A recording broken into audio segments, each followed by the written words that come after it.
Selamat malam Bapak Ibu Saudara yang terkasih dalam Kristus Yesus. Apa kabar? Semoga kita semua dalam keadaan sehat-sehat selalu. Pada malam hari ini saya akan mengajak kita semua untuk kembali melanjutkan.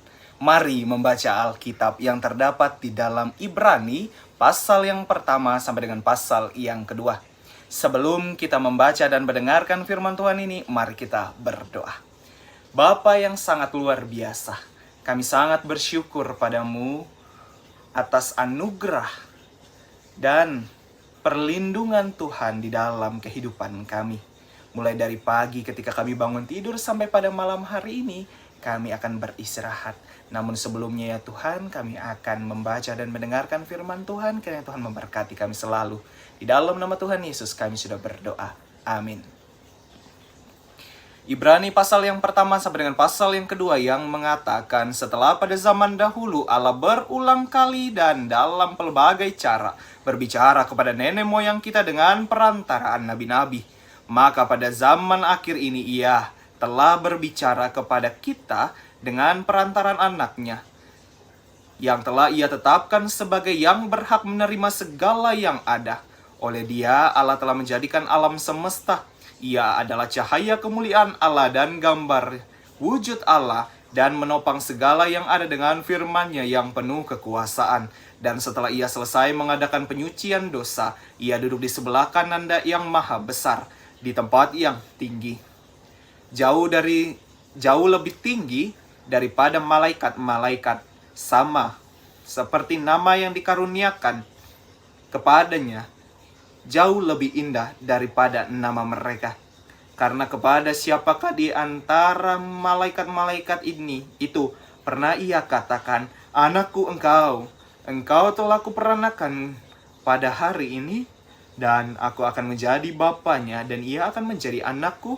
Dan ketika Ia membawa pula anaknya yang sulung ke dunia, aku berkata, semua malaikat Allah harus menyembah Dia. Dan tentang malaikat-malaikat Ia berkata, yang membuat malaikat-malaikatnya menjadi badai, dan pelayan-pelayannya menjadi nyala api. Tetapi tentang anak Ia berkata, tatamu ya Allah tetap untuk seterusnya dan selamanya, dan tongkat kerajaanmu adalah tongkat kebenaran. Engkau mencintai keadilan dan membenci kefasikan, sebab itu Allahmu telah mengurapi engkau dengan minyak sebagai tanda kesukaan melebihi teman-teman sekutumu. Dan pada mulanya ya Allah, ya Tuhan, engkau telah meletakkan dasar bumi dan langit adalah buatan tanganmu. Semuanya itu akan binasa, tetapi engkau tetap ada. Dan semuanya itu akan menjadi usang seperti pakaian, seperti jubah akan engkau gulungkan mereka, dan seperti persalinan mereka akan diubah. Tetapi engkau tetap sama, dan tahun-tahunmu tidak berkesudahan. Dan kepada siapakah di antara malaikat itu pernah Ia berkata, duduklah di sebelah kananku sampai kubuat musuh-musuhmu menjadi tumpuan kakimu? Bukankah mereka semua adalah roh-roh yang melayani, yang diutus untuk melayani mereka yang harus memperoleh keselamatan? Pasal yang kedua. Karena itu harus lebih teliti kita memperhatikan apa yang telah kita dengar, supaya kita jangan hanyut di bawah arus. Sebab kalau firman yang dikatakan dengan perantara malaikat-malaikat tetap berlaku, dan setiap pelanggaran dan ketidaktaatan mendapat balasannya setimpal, bagaimanakah kita akan luput jikalau kita menyia-nyiakan keselamatan yang sebesar itu, yang mula-mula diberitakan oleh Tuhan dan oleh mereka yang telah mendengarnya kepada kita dengan cara yang dapat dipercayai, sedangkan Allah meneguhkan kesaksian mereka oleh tanda-tanda dan mujizat-mujizat, dan oleh berbagai-bagai penyataan kekuasaan dan karunia Roh Kudus yang dibagi-bagikannya menurut kehendaknya. Sebab bukan kepada malaikat-malaikat telah Ia taklukkan dunia yang akan datang yang kita bicarakan ini. Ada orang yang pernah memberi kesaksian di dalam suatu nas, katanya, apakah manusia sehingga engkau mengingatnya, atau anak manusia sehingga engkau mengindahkannya? Namun engkau telah membuatnya untuk waktu yang singkat sedikit lebih rendah daripada malaikat-malaikat, dan telah memahkotainya dengan kemuliaan dan hormat. Segala sesuatu telah engkau taklukkan di bawah kakinya. Sebab dalam menaklukkan segala sesuatu kepadanya, tidak ada sesuatu pun yang Ia kecualikan. yang tidak takluk kepadanya. Tetapi sekarang ia belum kita lihat bahwa segala sesuatu telah ditaklukkan kepadanya.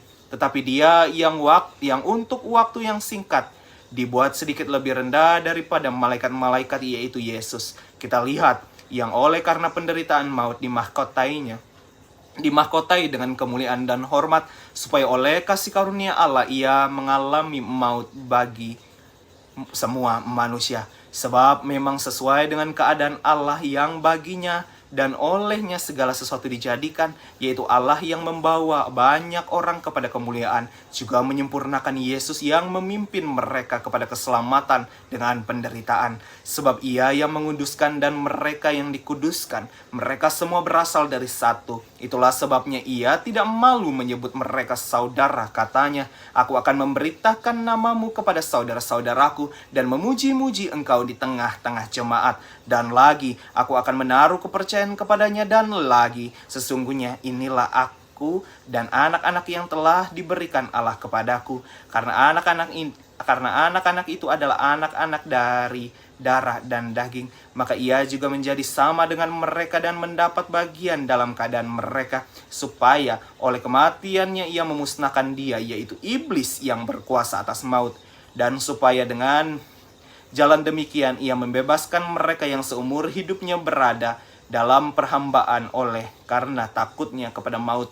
Sebab sesungguhnya bukan malaikat-malaikat yang ia kasihani, tetapi keturunan Abraham yang ia kasihani. Itulah sebabnya maka dalam segala hal ia harus disamakan dengan saudara-saudaranya, supaya ia menjadi imam besar yang menaruh belas kasihan dan yang setia kepada Allah untuk mendamaikan dosa seluruh bangsa. Sebab oleh karena ia sendiri telah menderita karena pencobaan, maka ia dapat menolong mereka yang dicobai. Demikianlah firman Tuhan. Mari kita berdoa. Tuhan Yesus, terima kasih karena kami telah mendengar dan membaca firman-Mu pada malam hari ini. Biarlah ketika kami mendengar dan membacanya, itu menjadi suatu kekuatan yang baru bagi kami, dan kami dapat merefleksikan di dalam kehidupan kami. Pada malam hari ini ya Tuhan, izinkan kami untuk tertidur. Berkati kami dalam tidur malam kami ya Tuhan, dan bangunkan kami besok pagi dengan keadaan selamat, dan kami dapat melihat bagaimana luar biasa penyertaan Tuhan di dalam kehidupan kami, serta kami menjalani kehidupan sesuai dengan perintah Tuhan saja. Inilah dan pengharapan kami persembahkan di dalam nama Tuhan Yesus. Haleluya. Amin. Selamat malam Bapak Ibu Saudara, selamat beristirahat. Tuhan Yesus memberkati.